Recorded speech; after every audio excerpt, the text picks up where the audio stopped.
The secret to successful relationships. So there are two main components in my view, and the percentages can vary based upon the specific relationship, but on the whole, I would say it's 80-20 for the following. So probably the most important quality for successful relationships is acceptance, because this leads to trust. If you don't feel like you can trust or accept another person, then you might want to question why you want to have a close relationship with them to begin with.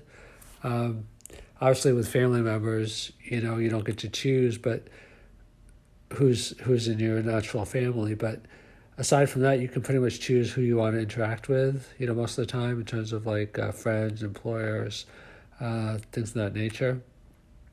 So why is acceptance, which contributes to trust, so important? Because people are autonomous in their will. Everybody has free will.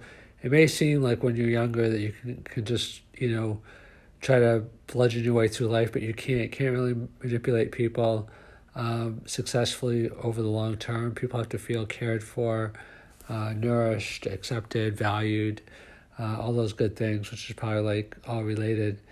And so the reason why I say 80-20 is I think that's the most important factor. Now, in some relationships, it might be lower, and in some relationships, it might be higher. The second factor, I think, is growth, because relationships stagnate if they always just stay the same. Like one and both parties have to be growing, and the relationship has to be growing. So that means there may have to at times be some positive challenge in a relationship.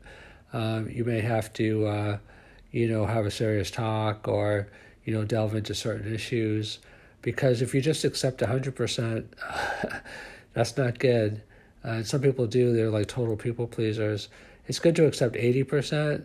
And every relationship is different. In some relationships, it might be 20%, 40%, 60%. But accepting the other person is extremely important. But the other part, the other side of the coin, if you will, in terms of having a growth mindset, both for each individual party and for the relationship itself, is critically important as well.